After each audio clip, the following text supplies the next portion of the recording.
son muy pocos los países, son 8 los países que tienen el caso parecido al de nosotros, que es una misma isla, podemos compartir 2 naciones. ¿Por qué Haití y República Dominicana no son un solo país? Haití fue el primer país que logra independizarse.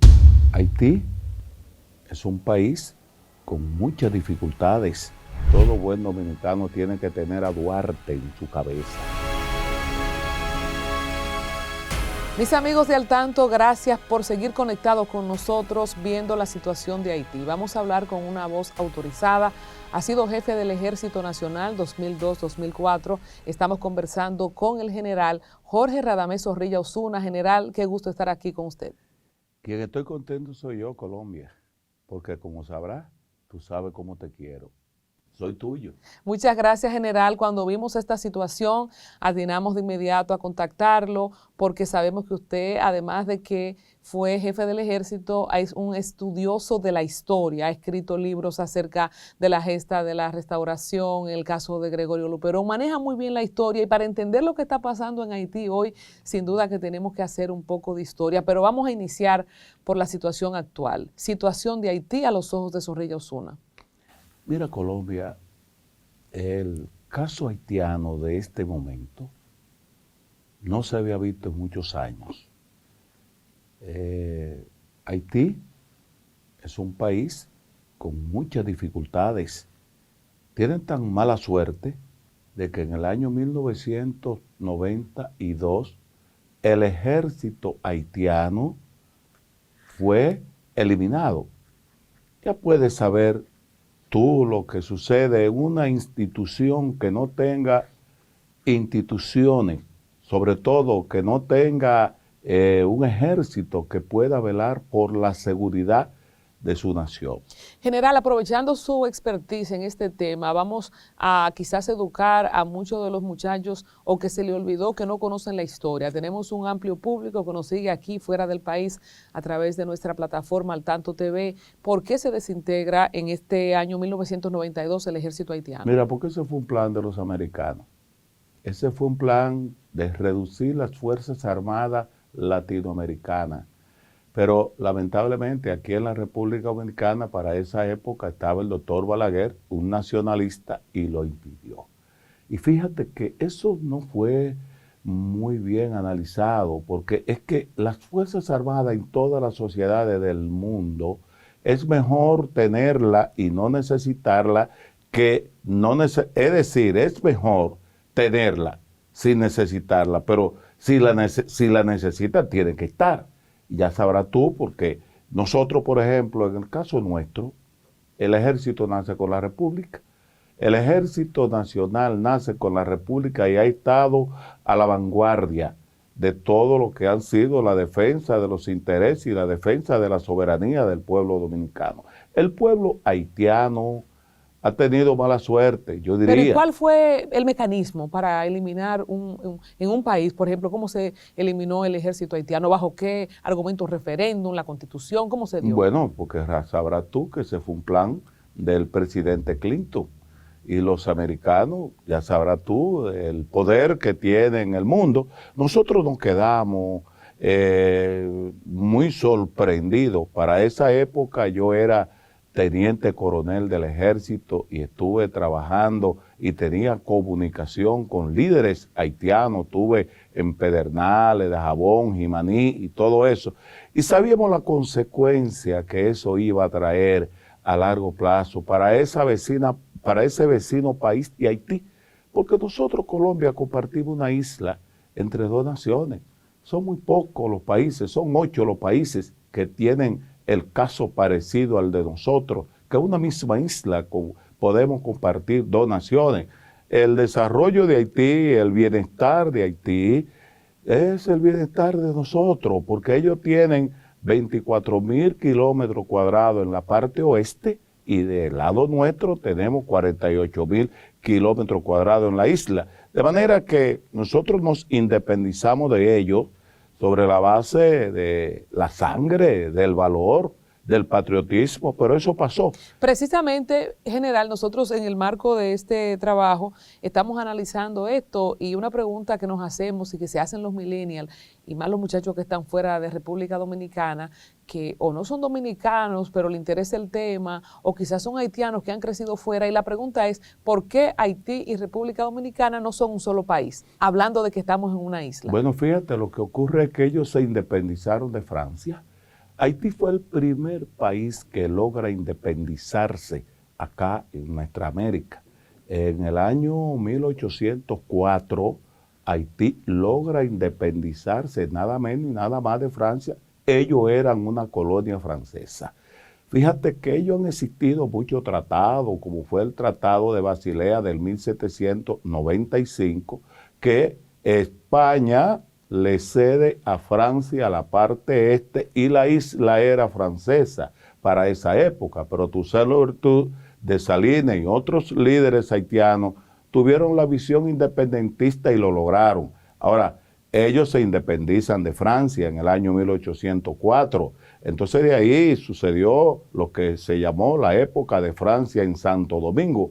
Hubo una batalla que fue donde yo nací, la batalla de Palo Hincado, que fue entre franceses y españoles. Dominicanos combatieron a favor de España y en esa batalla librada por Juan Sánchez Ramírez es derrotado el general Ferrán, que se suicidó en esa batalla porque quedó muy demoralizado. Y ahí es lo que se da la guerra de la Reconquista, es decir, vuelve la parte este a estar en manos de España y se vivió la España boba hasta que Núñez de Cáceres en el año 1821 declara la independencia efímera. Pero el propio Núñez de Cáceres le entrega la llave del país a Boyer, porque Boyer fue el único líder haitiano que logró el sueño de los independentistas haitianos. Ellos en su primera constitución establecieron de que la isla era una indivisible. Y es ahí donde está siempre el deseo de Haití de tener control político, control económico, control social de la isla, para nosotros poder consolidar la verdadera independencia de la República Dominicana. Se libraron 12 batallas, 30 de marzo, 19 de marzo, Tortuguero, Quiero etcétera. ese datico que usted dice que el mismo Núñez de Cáceres le entrega la llave a Boyer. Sí, porque no hubo un combate. Boyer cuando entró aquí, entró y no tuvo, ¿verdad?, quien le combatiera, porque Núñez de Cáceres más bien quería que Bolívar le apoyara. Pero Bolívar le dijo que no podía porque Haití había sido muy solidario con él, porque Alexander Petion le entregó dinero y armas cuando Bolívar tenía su proyecto independentista. Y por eso tú puedes saber, y todos sabemos, que los venezolanos son muy solidarios con los haitianos. Todos los presidentes venezolanos siempre tienen para la nación de Haití la mano amiga y la solidaridad internacional. Entonces Núñez estaba solo. Bueno, sí, porque se había proclamado. Ya él había proclamado una independencia que duró 90 días. Y al durar 90 días y no poder consolidar la independencia, porque la primera independencia fue esa, precisamente, la de Núñez de Cáceres del año 1821. Entonces, general, haciendo este paseo por la historia, estamos en los 22 años de dominación haitiana. 22 años los haitianos tienen el control completo de la isla. ¿Qué pasa del lado dominicano hispanoparlante en esos 22 años? Mira, la verdad es que precisamente por eso es que todo buen dominicano tiene que tener a Duarte en su cabeza, a Duarte en su memoria, al faro de luz de todo buen dominicano, porque ese joven que había visitado a los Estados Unidos, que había estado en Francia, que estuvo en España, regresó muy joven porque se fue con 16, 17 años y apenas duró 2 años y medio, y a su regreso vino con una visión diferente, vino con el deseo de que en algún momento se debiera independizarse de Haití la parte este, Y al llegar aquí, su profesor le preguntó, venga acá, alumno, ¿y qué fue lo que a usted más le gustó? Y él dijo, los fueros y libertades de Cataluña, fueros y libertades que algún día deben de existir en lo que debe llamarse la República Dominicana. Él organiza la Sociedad Secreta La Trinitaria, que le toma el juramento el 18 de julio del año 1838. Y esos trinitarios, José María Serra, Benito... no. Bueno, José, porque fueron 9. José María Serra, Benito González, Tomás de la Concha, ¿verdad? Ahí estaba Juan Nepomuceno Ravelo, Felipe Alfao y los demás. Tomaron el juramento y ese juramento fue ante la Santísima y Augutísima Trinidad para organizar un país que se va a llamar República Dominicana. Entonces, desde ahí se enciende la chispa de lo que debió llamarse se iba a llamar la República Dominicana y se da el grito de separación el 27 de febrero del año 1844. Y le hago esta pregunta general porque del lado este de la isla, a pesar de que el Tratado de Basilea le entrega el total territorio a Francia, sigue habiendo una población descendiente de españoles que hablan español, cuya religión es la religión cristiana, y en esos 22 años no hubo una conquista de cultura. Bueno, fíjate qué sucede. O sea, de todos modos, aquí se estaba gestando esta vuelta a España o ser independiente porque no había criterios iguales que del lado haitiano. Lo que ocurre, Colombia, es que para esa época la parte este quedó muy defraudada, porque se trata de que la costumbre que ellos ya habían manejado, que tenían, fueron diferentes. Por ejemplo, el idioma español fue cambiado y fue el francés que tenía que la educación era francesa. Yo diría que no estaría ni tan mala, pero no era lo que ellos esperaban, y otras cosas que el propio Boyer había ofrecido, pero que en realidad había una situación muy difícil, y eso fue lo que trajo como resultado educar a un pueblo. El padre Gaspar Polán, el padre que vino precisamente en el año 1838, que vino aquí y que fue un educador que educó precisamente a los trinitarios, a quienes le llamaban los filorios, esos jóvenes, ¿verdad?, que junto a Duarte recibían esa educación y que estaban bien formados porque fueron unos estudiosos, tenían el deseo de buscar la separación de Haití. Y fíjate la habilidad de Duarte. Duarte creó un movimiento, o más bien integró a los trinitarios en el movimiento de la reforma de Haití. La reforma era un movimiento que tuvo Charles Gerard para sacar a Boyer de allá, y fueron Juan Nepomuceno Ravelo y el propio Ramón Matías Mella estuvo en Haití y fueron parte de ese movimiento, pero después ellos se dieron cuenta de que lo que buscaban era la separación, y ahí fue donde llegó la persecución de Duarte, que tuvo que irse al exilio, y del propio Sánchez, que tuvo que fingir su muerte. Fueron muchas las calamidades que ellos pasaron, pero al fin se logró el sueño, que era que se diera la separación de Haití. General, si en la Constitución haitiana original, la isla, ellos dicen en su Constitución, es única e indivisible, ¿qué pasa después de 1844 en la historia hasta nuestros días, que no hemos tenido, vamos a decir, un sometimiento por Haití, una ocupación de Haití? ¿Cómo son esos años después de la independencia? ¿Hay intentos consecutivos en el tiempo o eso fue solo en el periodo de independencia, como usted dice, que fueron batallas por 12 años? Mira, Colombia, eso fue una situación muy fuerte para consolidar la independencia, porque como te dije anteriormente, ahí tenemos lo que llamamos la Guerra de la Independencia. La Guerra de la Independencia, que estuvo la última batalla allá en tu pueblo donde tú naciste, en San Juan de la Maguana, fue la batalla del 24 de enero 24 de enero del año 1855, la batalla de San Tomé, que fue librada por el general José María Cabral y Luna, ese hombre valiente, sanjuanero, era de acá, de la parte sur, ¿verdad? Entonces, esa fue la penúltima, corrijo, la penúltima batalla por el sur. La última batalla para consolidar la independencia fue la de,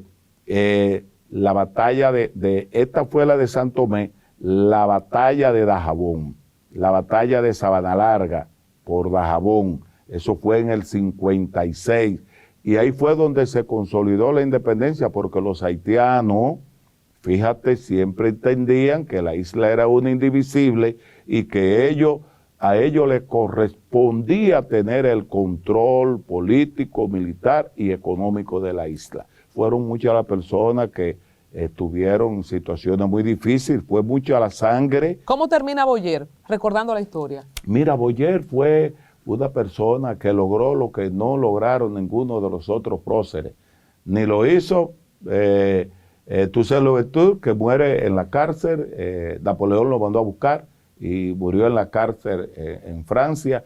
Dessalines, que fue el que hizo el degüello aquí en Moca, terminó muy mal porque entre ellos mismos lo picotearon allá, y es el padre de la patria de Haití. Alexander Petion, ¿verdad? Por igual, pero ¿qué pasa? Boyer tuvo las dificultades que tienen el poder, el sólido presidencial, dirigir en todas las naciones del mundo tiene grandes dificultades, y Boyer tuvo que salir porque Charles Herald lo desplazó y se fue al exilio. Entonces, cuando sucede esta última batalla, 1856, rápidamente para avanzar a la actualidad en este paseo por la historia, con una persona que maneja al dedillo los datos, con fecha y todo, ¿qué pasa para después de ahí? Cuando está del lado de Haití, Herald, ya no tenemos insistencia de volver a someter esta parte de la isla. ¿Cómo se desarrolla la república entonces? ¿Tú te refieres? Repite, por favor. Después que pasa la última batalla, cuando usted dice Sí. un tiempo de 12 años, en Sí. 1856, Sí, en Dajabón. 55 en el sur, en San Juan, y 56 en Dajabón. ¿Qué pasa en la República, No, en la mira, consolidación de la República? Mira qué sucede, Colombia. Durante la Primera República nosotros tuvimos 3 gobernantes. El primer presidente que nació en Hincha fue el general Santana. Santana gobernó 1844, 1848.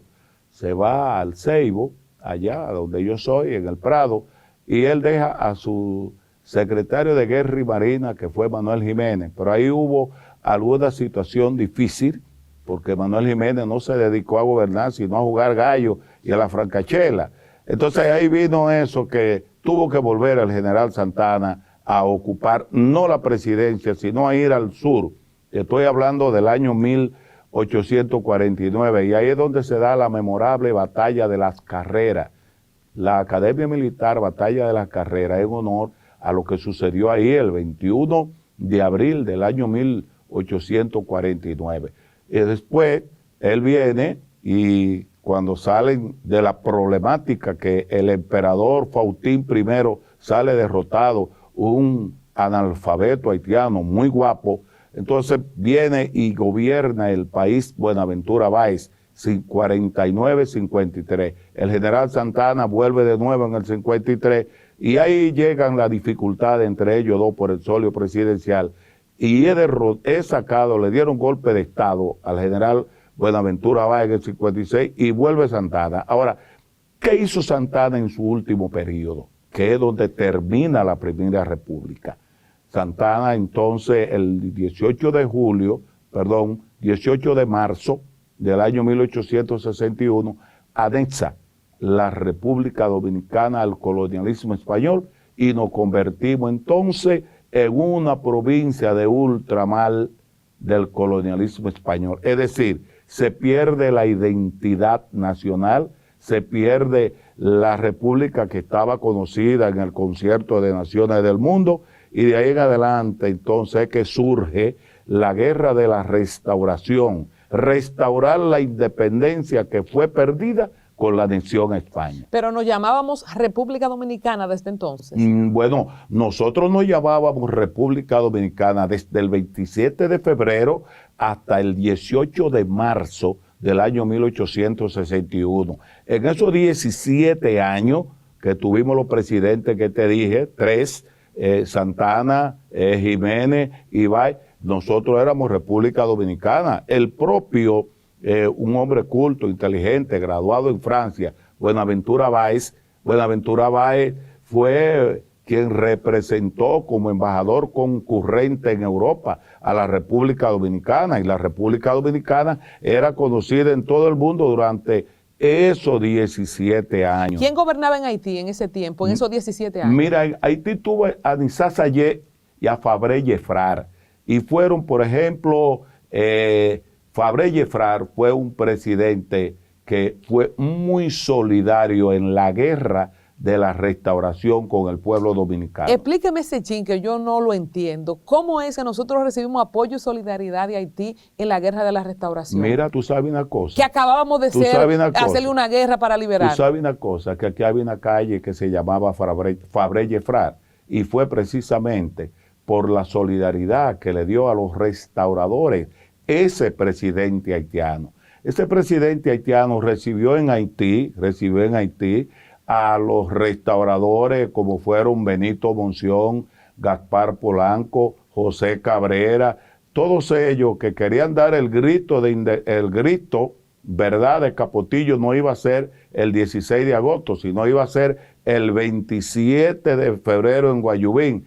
Sin embargo, no lograron hacerlo y tuvieron que irse a Haití. Y cruzan de Haití el 15 en la madrugada del 16 e instalan la bandera en el monumento a Capotillo, que tú lo conoces, el fuerte Capotillo, ahí donde habían españoles que estaban combatiendo, que tenían control de todos esos territorios, y ahí es donde se le da el inicio, 16 de agosto. Pero ¿cómo, general, que no hacemos amigos de los haitianos? Ese presidente quiso, ¿cómo fue? No lo entiendo. No, oye, la razón es que ellos entendían que si España tenía ganancia de causa en la guerra de la restauración, iba a suceder lo mismo con ellos, y precisamente por eso ese presidente fue muy solidario con los líderes restauradores de esa época. Muy interesante y bien explicado. Para el lado haitiano era mejor tener una República Dominicana con aires de independencia, haciendo, ¿verdad?, su propia república, que tener de nuevo la dominación de un imperio. Oh, pero claro que sí, y así fue que lo vieron,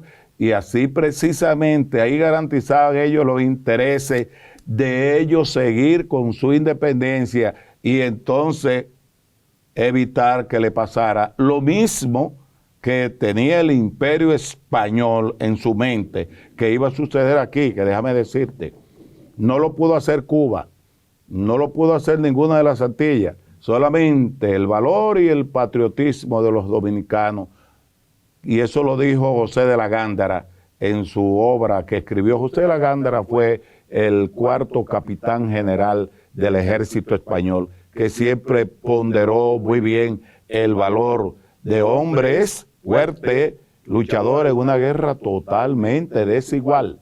Pero esa guerra desigual llena de patriotismo dio como resultado que ellos salieran derrotados. Fueron 3 años de guerra. La guerra como tal se inicia en agosto del 63, pero estábamos en guerra desde que Santana anexa la República Dominicana en marzo del año 1861, porque en la villa de Moca, José Contreras y Cayetano Gemosén fueron fusilados el 2 de mayo del 61, y allá en tu pueblo, precisamente en el Cercado, un mártir, Francisco de Rosario Sánchez, hizo en Curazao el movimiento de la generación, fue herido en Juan Santiago, y el 4 de junio del año 1861 fue fusilado allá en el cementerio de San Juan de la Maguana, donde él dijo: entro por Haití porque por otra parte no puedo hacerlo, porque por donde quiera que mencione mi nombre le diré que soy la bandera dominicana. Una figura extraordinaria, el mártir Francisco de Rosario Sánchez. Pero quiero señalarte que tuvo un pequeño error, cuando te hablé del que le daba orientaciones filosóficas a los trinitarios, fue Gaspar Hernández, el sacerdote Gaspar Hernández, que era de Perú y llegó en el año 1838 a la República Dominicana. Entonces, hablando de la Guerra de la Restauración, cuando vemos este apoyo que da Haití y lo que sucede luego ya en Capotillo, que era una guerra desigual, pero además del valor y el patriotismo de los dominicanos, usted como general de campo, como militar de campo, ¿qué entiende usted que hizo asertivamente el ejército dominicano, estos hombres, para ganar esta batalla? ¿En qué consistió el apoyo de Haití? ¿Cómo, además de valor y patriotismo, pudimos ganarle a una potencia como España? Mira, la verdad es que todos los historiadores siempre han coincidido en que esa es la gran guerra que ha tenido el pueblo dominicano. No le vamos a quitar mérito a la guerra de la independencia, porque precisamente para esa época los combates fueron con un ejército que también estábamos desigual, porque ellos habían combatido con la fuerza napoleónica. Y quedaron con todo Claro, y le las ganaron armas, ¿verdad? a la fuerza napoleónica. Ahora, ¿qué sucedió en la República Dominicana cuando se dio la gesta de la restauración? Bueno, fíjate, la sociedad de la época, todos estuvieron motivados, y desde la edad de 15 años en adelante, 16 años, estaban listos para combatir. Y fíjate que ahí es donde surge la figura del general Gregorio Luperón, que era el más joven de los restauradores. Pero cuando hablo de Luperón no voy a decir que todos los méritos eran de él, no. Lo que ocurre es que ahí habían generales que habían sido de la primera, de la independencia, es decir, de la guerra de la independencia, como fue el caso de Gaspar Polanco, de José Antonio Salcedo y otros, y todas esas experiencias que tuvieron ellos en la guerra de la independencia, la llevaron a la guerra de la restauración. Y fíjate que el clima, la situación del clima, que José de la Gándara habla precisamente, que no le fue favorable el clima porque ellos tuvieron la fiebre amarilla y todo eso le hizo mucho daño. Fueron muchas las bajas fuera de combate y en combate que tuvieron los españoles. Pero hay un elemento que no podemos dejar de mencionarlo, y fue que el capitán general, primer capitán general del ejército español, llamado, le pusieron gobernador de la isla, Marqués de la Carrera, fue Santana, y Santana fue derrotado.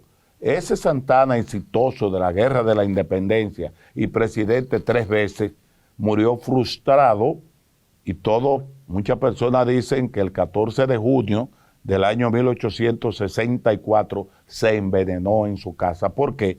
Porque él se había comprometido con las autoridades españolas de que iba a ser todo exitoso y que el país estaba completo a favor de él, y que la guerra, que ellos iban a ganar la guerra y que no iba a suceder nada, pero no fue así.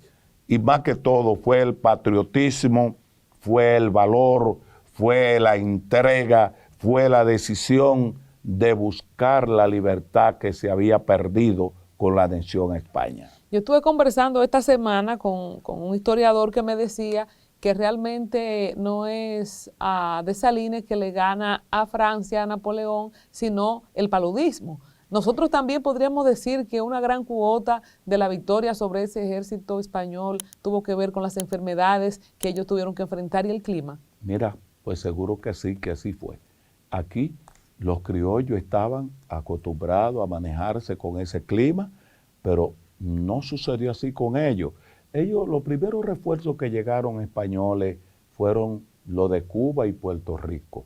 De Cuba vino José Trujillo Monaga, el abuelo de Trujillo, que era sargento cuerpo médico, y entonces pudo salvarse. Al general Trujillo siempre le decían de que Gregorio Luperón tuvo al llevarse a su abuelo, y por eso el general Trujillo siempre los historiadores han coincidido de que nunca quiso que le hablaran de Luperón, siempre que le hablaran de otras figuras, como Gaspar Polanco, como Benito Monción, como José Cabrera. Y así fue, porque en el año 1939 se iba a cumplir el centenario del natalicio del general Gregorio Luperón, y se buscaba de que ese 8 de septiembre se recordara para la historia como el día de Duarte, ¿verdad? El día del 26 de enero. Más sin embargo, él no quiso, por eso fue así.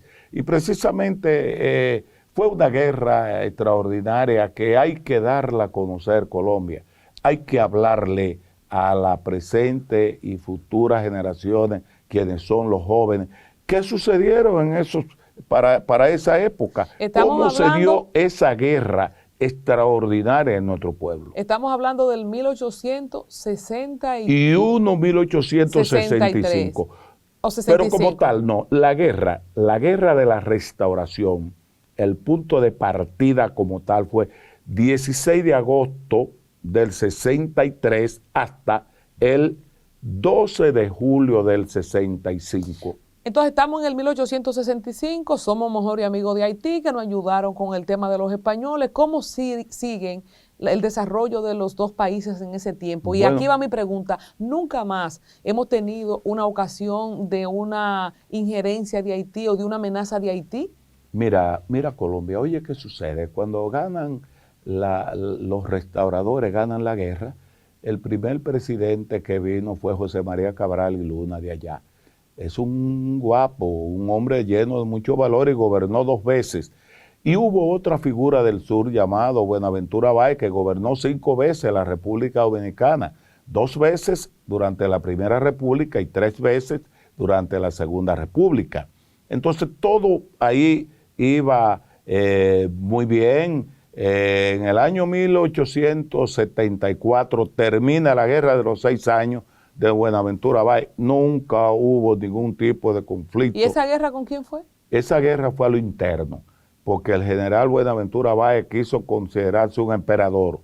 Y entonces comienza en el año 1868 y llega un amigo de él, que fue el presidente Ignacio María González, puertoplateño, y lo releva con un movimiento que hicieron para sacarlo del poder. Entonces el presidente Ignacio María González lo releva una figura extraordinaria de Santiago, Ulises Francisco Espaillá. Hasta ahí no hay ningún problema con Haití. A Ulises Francisco Espaillá vuelve y lo releva por 5ª vez el Báez, Buenaventura Báez. Pero le gustaba el carguito a Báez. Pero claro, gobernó 5 veces. 5 veces, fíjate, más que él solamente ha gobernado Joaquín Balaguer, que gobernó 6 veces y 7 con el gobierno títere de Trujillo. Y entonces viene el alumno de Luperón en el año 1882. Primero viene Fernando Arturo de Meriño, que fue presidente de la República 82-84 y fue ministro de Interior aquí, nada menos y nada más que Ulises Geró. Ulises Geró fue ministro de Interior, ministro de Interior del gobierno de los 10 meses de Gregorio Luperón.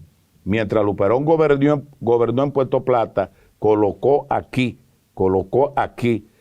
y muchas personas dicen que ese fue un error del líder del Partido Azul a Ulises Geró. Entonces, el presidente Luperón era un hombre desinteresado y buscó a un padre, a Fernando Arturo de Meriño, para que gobernara el país.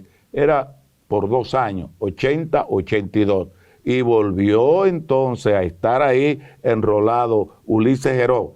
Entonces Ulises Geró gobierna 82 hasta el 1882 hasta el 26 de julio del año 1899, cuando en Moca, en la casa de Jacobo Lara, lo asesinan. ¿Cuántos años gobernó? Mucho. Bueno, gobernó, imagínate. Del 82. 20 años. 20 años, porque quien gobernaba cuando estaba el propio Luperón, aquí era él, y lo siguió haciendo en el gobierno de Fernando Arturo de Meriño. Yo me acuerdo que un viejito de de mi campo decía que en los tiempos de Lili se amarraban los perros con longaniza. Hubo mucha bonanza en ese tiempo. Sí, mira, la verdad que esa era una sociedad muy difícil para esa época. Aquí no había energía eléctrica. ¿Y de dónde salió Lili? Mira, ese guardia ingresa en la gesta restauradora en el año 1864, porque él era puertoplateño. Y al ser puertoplateño, igual que Luperón, Luperón lo vio como un hijo y le dio toda la confianza y aprendió todo hasta que llegó su momento y traicionó a su propio maestro. Traiciona a su propio maestro, estaba muy enfermo Luperón en la isla, en San Tomás, y estamos hablando de por allá del año 1896, fue a buscarlo y le dijo, es la primera vez que un presidente sale de su país a buscar a un enemigo. Y Luperón, que tenía cáncer de garganta, le dijo, usted sabe por qué lo hace. Vino Luperón, no vino con él, y muere el 20 de mayo del año 1800. ¿Y por qué lo fue a buscar? Bueno, porque su hija, Luisa Luperón, le escribió una carta que su padre estaba muy mal y no tenía un centavo. Wow. Porque era un hombre muy honrado, un hombre con una personalidad muy fuerte, muy poco apegado a lo material, quedó sin nada porque él tuvo después, teniendo el deseo de ser presidente aquí, pero se dio cuenta de que su alumno no iba a hacer unas elecciones democráticas con él, sino como estaba acostumbrado, y que se lo había hecho ya a otro, como fue a Moya de Moya, Casimiro Demencio de Moya, y precisamente por eso el general Luperón se fue. Entonces, general, en ese tiempo que Lili gobernaba aquí, ¿qué estaba pasando en Haití? No, mira, cuando Lili gobernaba aquí, Lili tenía muy buenas relaciones con Haití. Lili visitaba a todos los presidentes de Haití y Lili tenía sangre haitiana. Lili era medio haitiano y medio dominicano, su descendencia era así. Lo propio Trujillo, Trujillo tenía también sangre haitiana, descendencia haitiana, pero Lili tuvo control de Haití como lo tuvo el general Trujillo, que mientras estuvo acá, y ya sabrás tú lo que has oído hablar del corte que fue en el 37, los tantos haitianos que murieron, pero ellos tuvieron control de la isla. En el caso de Trujillo, Trujillo quería hacer una federación para dirigirla desde aquí, para él hacer lo que hizo Boyer.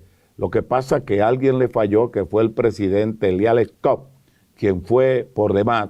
Acá fue embajador en el gobierno de Teddy Vincent, que fueron los que hicieron la carretera internacional y tuvieron muy buenas relaciones con Trujillo, pero el hombre, cuando él lo hizo llegar a la presidencia ya en el año 1942, entonces los acuerdos que habían llegado para él ser la figura de gobernar aquí, gobernar allá, él le falló y tuvo grandes contradicciones, porque si no se va de Haití, se lo lleva, porque tú sabes que Trujillo no era fácil.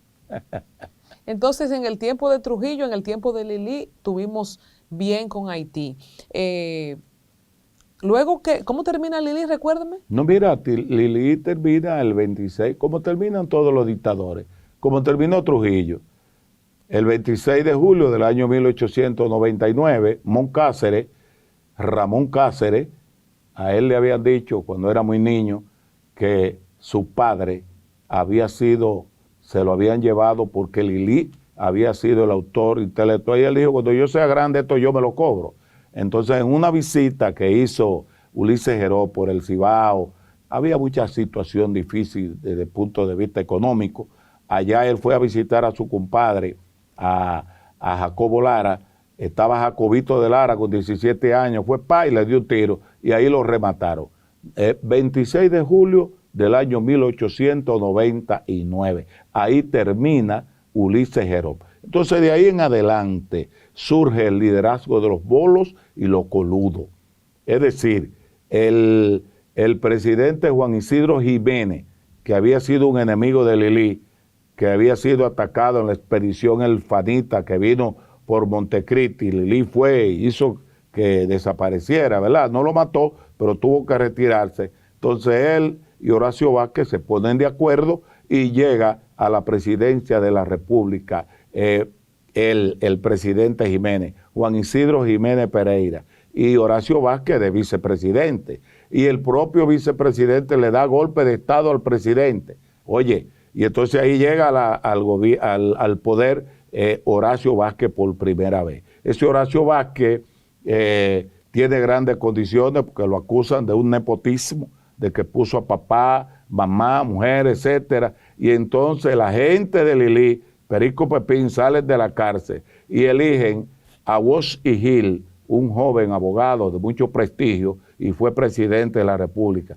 Después le dan golpe de Estado a Walsh y Hill y viene un cura, Morales Languasco, puertoplateño, muy buen mozo, se encanta con el poder, quería quedarse, le dieron golpe de Estado y viene a gobernar Ramón Cáceres por primera vez, que gobierna 6 años, y en Guivia iba en un coche, ahí el 19 de noviembre del año 1911, lo asesinan en Guivia.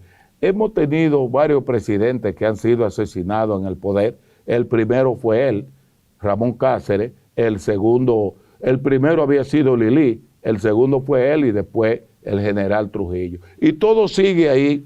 Entonces, en ese tiempo que tuvimos todas esas traiciones, aquí ya no teníamos el poder absoluto dirigido por Lilis. En Haití, ¿cómo estaba la cosa? Fíjate, en Haití había estabilidad, en Haití no había problema hasta el año 1915. Yo te sigo diciendo, quedamos en que el 19 de noviembre matan a Lili en Guivia. Entonces ahí vienen los... Amón Cáceres. Ay, sí, perdón, gracias. Amón Cáceres en Guivia. Entonces ahí vienen los gobiernos de el arzobispo Noel, gobierna 3 meses, Desiderio Arias vino con una banda y tuvo que salir. Entonces ahí lo releva el presidente Borda Bardés. Borda Bardés quiere convertirse en dictador, pero antes de eso había gobernado Eladio Victoria por meses, que había sido él y Alfredo Victoria, habían sido los jefes militares del gobierno de Ramón Cáceres. Entonces llega a la presidencia el hijo de Buenaventura Báez, el doctor Ramón Báez, que había nacido en Puerto Rico, Ramón Báez Machado. Llega, él fue por demás rector de la universidad, un hombre de mucho prestigio, graduado en Francia en medicina con honores, llega a la presidencia y fue un gobierno en transición. Entonces ese gobierno en transición, en coordinación con las partes, hace las elecciones del año 1914, donde sale presidente de la República por segunda vez Juan Isidro Jiménez Pereira. Juan Isidro Jiménez Pereira tuvo grandes dificultades con su secretario de Guerra y Marina, que lo fue Desiderio Arias, y entonces esas contradicciones dieron como resultado para que el 13 de mayo del año 1916 llegaran aquí los americanos por primera vez, hicieran la intervención norteamericana desde el año 1916 hasta el año 1924. Ellos, los americanos, habían ido primero en el 15, porque ya ahí habían dificultades en Haití, y entonces en Haití llegaron los americanos en el 15, hicieron la intervención militar, duraron allá hasta el año 1935, más sin embargo, el liderazgo político de la República Dominicana de la época, Francisco J. Peinado, el mismo Horacio Vázquez, Federico Velázquez Hernández, fueron a Washington, crearon la condición para que aquí se hicieran elecciones y ponen de presidente interino a Vicini Burgo. Juan Bautista Vicini Burgo organiza las elecciones del 24, en el 24 gana las elecciones, Horacio Vázquez se la gana Francisco, se la gana a J. Peinado, a Francisco J. Peinado en el 24, y gobierna 24-28. Da a conocer una constitución meses después de ser juramentado y después le gustó el carguito y creó las condiciones para que los oracistas en el Congreso pasaran una reforma y le extendieran el periodo hasta el 30. Se quiso reelegir en el 30 y ahí surge la figura de Trujillo. Ahí surge la figura de Rafael Leónidas Trujillo Molina, que el 23 de febrero, en coordinación con Rafael Estrella Ureña, un líder horacista, pero que se había peleado con Horacio Vázquez, había sido embajador en Italia, tenía el deseo de convertirse en un Mussolini aquí en la República Dominicana, pero el guardia le hizo entender, Trujillo, que sí, que iba a ser él, pero no fue él, y comienza la dictadura del general Trujillo, 1930-1931, hasta que lo matan ahí en el 30 de mayo. Que me imagino que Trujillo tenía todo el apoyo de los americanos para... Sí, mira, Trujillo fue una persona que desde que su ingreso como teniente de la Guardia Nacional, su tío Teodulo Pina Chevalier era el padre de Ramón Pina Acevedo, y Plinio Pina Chevalier, que eran hermanos de madre, de Julia Molina, la madre de Trujillo, contribuyeron mucho con Trujillo, y ellos fueron los que los recomendaron con las autoridades americanas para que ingresara a la Guardia Nacional, y de ahí en adelante, en 10 años, de segundo teniente de la Guardia Nacional, 11 años, al año 1930, los propios americanos crearon las condiciones para que él fuera presidente de la República. Pero los propios americanos, cuando él se peleó con la iglesia y se peleó con ellos mismos, y vino el lamentable acontecimiento de las hermanas Mirabal y todos los problemas que tuvo para esa época, porque ya tenía casi 70 años de edad y no era el mismo Trujillo, y es ahí cuando sucede el complot que lo matan el 30 de mayo. La general, muchas gracias. Nos ha encantado esta conversación, poder entender mejor todo lo que ha sido la problemática, la política, los cambios en ambos países, y obviamente nos sumamos a ese llamado, ojalá que sea escuchado, tanto de Estados Unidos como de las Naciones Unidas. Así esperamos, Colombia.